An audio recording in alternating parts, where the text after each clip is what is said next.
The rain hammered down on the cracked pavement of the old downtown street as a drenched elderly man stepped out of a taxi, clutching a thin briefcase the way someone clings to their last hope. His suit, once expensive and precisely tailored, now hung heavily on his frail body, soaked through as he limped toward the bright lights of the restaurant. People passed him like he was a shadow having no weight, no identity, no value. Even when he stumbled on the wet curb, no one turned to help. They didn't know that beneath the shabby coat was a man whose decisions once moved global markets. They didn't know they were ignoring one of the richest men in Japan, and tonight, perhaps the loneliest man in the world. If you believe in kindness, second chances, and the small actions that change lives, please like, comment, share, and subscribe to Ripple of Kindness. It helps stories like this reach more hearts. Inside the warm restaurant, people laughed over hot bowls of soup, clattering plates, and the hum of busy conversations. He stood near the entrance, invisible among the colors and movements, trying to catch the attention of anyone who might help him understand the menu or guide him to a seat. His English was limited, and his voice was soft, too soft for a world that had grown used to volume over vulnerability. He raised his hand slightly, attempting to approach the counter, but the staff rushed past him with practiced efficiency, their eyes scanning orders and screens, never him. It seemed like fate was reminding him that all his wealth could not buy human warmth in a foreign land. For months, he had traveled secretly, seeking something money could never give him, a genuine interaction, a moment of compassion untouched by his status. Since losing his wife 2 years earlier, the billionaire had felt the ache of a life built on achievements but lacking connection. He wanted, just once, to be treated not as an icon or an opportunity but simply as another human being. Yet everywhere he went, people were too busy, too distracted, too guarded to notice the old man with tired eyes and trembling hands. As he stood there, water dripping from his sleeves onto the floor, the weight of loneliness pressed down on him harder than the storm outside. The restaurant shimmered with warmth just out of reach, like a life he could see but not enter. He shuffled forward, but a group brushed past him, laughing, nearly pushing him aside. They didn't mean harm, they just didn't see him. And that absence of awareness hurt more deeply than cruelty. He thought, for a moment, of leaving. But his legs felt heavy, and his spirit even heavier. It had been a long day and a long week of being invisible. Then, from behind the counter, a young waitress finally noticed him. She had been rushing to clean a spill, hair tied messily, apron stained from a full shift, and dark circles revealing exhaustion. Yet when she spotted the shivering old man, something inside her paused. She stepped forward, wiping her hands on her apron, her eyes softening with concern as she approached him. And as she caught the faint lettering embroidered on his worn sleeve, tiny kanji characters, her face lit up with sudden recognition and warmth. She took a gentle breath and spoke the words he had been longing to hear, words that felt like home reaching across oceans and years. She greeted him in Japanese. The old man's shoulders trembled, not from cold but from the unexpected tenderness of being understood. For the first time in a long while, he felt seen. The simple greeting, so small, so ordinary, washed over him like sunlight breaking through decades of fog. The waitress guided him to a seat, bringing him a warm towel for his hands and a cup of tea without being asked. She explained the menu softly, making sure he understood every option. Her eyes did not judge his soaked clothes or his frail posture, she simply treated him with respect, the way she believed every human deserved. To her, he was not a burden, not an inconvenience, not a stranger to avoid. He was someone's grandfather. Someone who deserved kindness. As he sipped the tea, warmth spread through his body, and memories of his late wife flooded him, how she used to prepare tea just like this, placing her hand gently on his. His heart ached, but now it ached with something softer than loneliness. The waitress continued checking on him between serving other customers, each gesture small yet filled with sincerity. She told him about how she learned Japanese in night classes, how she admired the culture, how she had always wanted to treat people in the way she wished the world would treat her. The billionaire listened, deeply moved, realizing that in front of him was the kind of person the world was running out of, someone who gave without expecting anything in return. As he finished his meal, he felt more human than he had felt in months. Her kindness had not just warmed him, it had awakened something inside him. Something that had dimmed after years of being surrounded by people who saw only his money, never his heart. When he stood to leave, the waitress noticed him struggling to button his coat with wet, shaking fingers. Without hesitation, she stepped forward and helped him, smiling softly. That small act broke something inside him, something hard and heavy. He felt tears rising, but he bowed deeply instead, a gesture of gratitude more profound than words. She bowed back, not knowing she had just changed the course of her own life. The next morning, the restaurant manager received an unexpected call. A representative from a major Japanese foundation asked for details about a waitress working there, her name, her hours, her background. The manager feared she was in trouble, but within hours, everything became clear. The elderly man she had helped was not just any customer. He was a Japanese billionaire and the founder of one of Asia's largest philanthropic organizations. And he had made a decision overnight. A month later, the waitress received a letter written in graceful Japanese script, thanking her for her kindness on a night when the world had turned its back.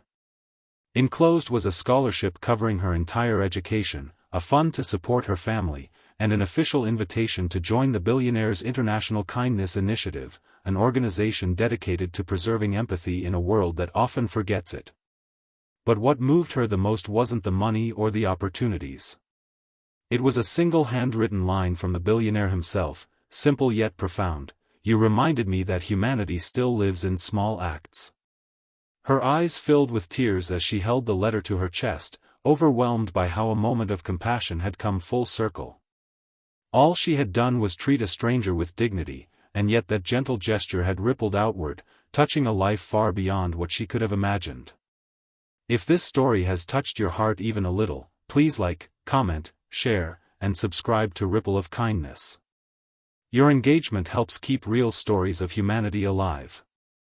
Before the ending, please comment below: kindness creates miracles.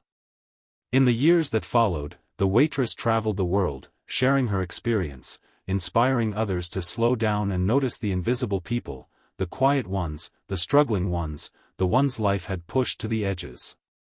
And somewhere in Japan, an elderly billionaire often smiled when he sipped his tea, remembering the night a simple greeting in his mother tongue reminded him that even when the world seems cold, one warm heart can change everything. Months had passed since the waitress received the life-changing letter, yet the memory of that rainy night still visited her like a quiet sunrise, warm, gentle, and impossible to forget. She often wondered how the old man was doing, whether he remembered her, whether her small act had truly mattered to him as much as his letter suggested. Life at the restaurant continued, familiar and fast-paced, and while she carried on with her usual shifts, something inside her had shifted forever. Her heart had learned a truth she could never unlearn: even the smallest kindness can alter the direction of a life, including her own. The scholarship had opened doors she once believed were sealed forever. She attended evening classes in hospitality management, balancing school with work, pushing through exhaustion with the quiet encouragement of the billionaire's handwritten words. Though she never sought recognition, her coworkers noticed her change: the way she moved with a newfound confidence, the way she listened more deeply to customers, and the way she could now find beauty even in exhausting days. She understood people better, noticing the tired eyes, the hesitant gestures, and the invisible burdens others carried silently. She became the kind of person who remembered names, who sensed pain without being told, who offered comfort with the smallest acts. Meanwhile, across the ocean in Japan, the billionaire often found himself sitting in his garden at dawn, watching koi ripple through the still water. It had become his quiet ritual, a way to measure time through gentle movements. Yet something was different now. Where his heart once felt heavy with loss and loneliness, it now carried a soft light, the memory of a young woman who had seen him when the rest of the world walked past. He thought of how she bowed slightly before every gesture, how she offered warmth without hesitation, how she reminded him of the woman he once loved. For the first time since his wife's passing, he felt a sense of purpose returning, not tied to wealth or charity or public image, but to genuine human connection. His foundation had expanded since that encounter, shifting its focus toward unseen acts of kindness, supporting waitstaff, janitors, drivers, caregivers, and all the invisible souls who carried the world quietly on their backs. He reviewed reports personally, ensuring the initiatives honored the spirit of the young waitress. And every time he signed a document, he would pause, wondering what she was doing at that moment, whether she was smiling, whether she was finally believing in her own worth. Then, one morning, the billionaire made a decision that surprised even himself. He would travel back to her city, not as a billionaire with influence or an entourage, but once again as the simple old man with the soft voice and trembling hands, to see her not through screens and letters but face to face, as the two lives that briefly crossed in a storm and changed each other forever. He arrived quietly, without cameras, without assistants, without announcements. He walked into the same restaurant, wearing the same faded coat. The staff bustled around him, unaware of who he was, except for her. The moment she turned and saw him, her breath stilled, and in that single heartbeat, the noise of the restaurant faded. It wasn't the billionaire she saw, it was the man whose eyes held stories of grief and gratitude, the man who once stood alone in the doorway soaked by rain, the man who had reminded her that the world still needed kindness. She walked toward him slowly, overwhelmed by emotion she couldn't name. Her hands trembled, not with fear but with the weight of everything that had unfolded because of one simple greeting. He bowed deeply, and she felt tears gather instantly. The world around them moved on, unaware of the two souls standing in quiet recognition of a bond born not from blood or obligation but from kindness shared at the perfect moment. They spent hours together after her shift, sitting by the window where light pooled gently on the table, their hearts open in a way only life's hardships can teach. He shared stories of his youth, the rise of his empire, the loneliness that shadowed him after his wife's death, and the night he walked into the restaurant feeling invisible. She listened with the warmth of someone who understood pain and resilience intimately. In turn, she shared her dreams, her struggles, her family's difficulties, and the fears she had finally begun to let go. Something beautiful happened that day, a silent promise formed between them, not spoken, not written, yet deeply understood, they would change more lives together. By the end of the week, the billionaire invited her to Japan, not as an employee or a project beneficiary, but as a partner in expanding his kindness initiative. When she arrived, she found herself stepping into a world she had never imagined, meeting people who had dedicated their lives to compassion, visiting schools where students studied empathy, and joining groups who traveled to disaster-hit regions offering not just resources but presence, comfort, and human connection. With time, the waitress became known as the heart of the foundation, not for her fame or accomplishments, but for the way she treated every person with the same gentle humanity she had once shown to a lonely stranger in a rain-soaked coat. Her story inspired thousands to look up from their busy lives and notice those who often slipped through society's cracks. Years later, when the billionaire passed away peacefully in his sleep, the letter he left behind became a testament to what their meeting meant to him. He wrote that the greatest wealth he found in the final years of his life was not in buildings, stocks, or foundations, but in the rediscovery of human tenderness, something he learned from a waitress who greeted him in Japanese on a night when he felt most forgotten. His legacy included a final wish, that she would take his place as the leader of the global kindness movement. She accepted, not out of pride, but because she knew the greatest tribute she could offer him was to continue the ripple he began, a ripple she unknowingly created with a single act of compassion. If Part 2 touched your heart, please like, comment, share, and subscribe to Ripple of Kindness.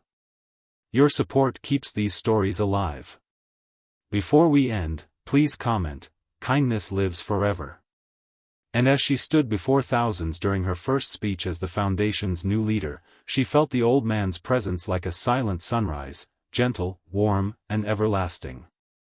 The story that began with a rainy night and a simple greeting had become a movement, proving that sometimes the smallest moments create the most extraordinary destinies.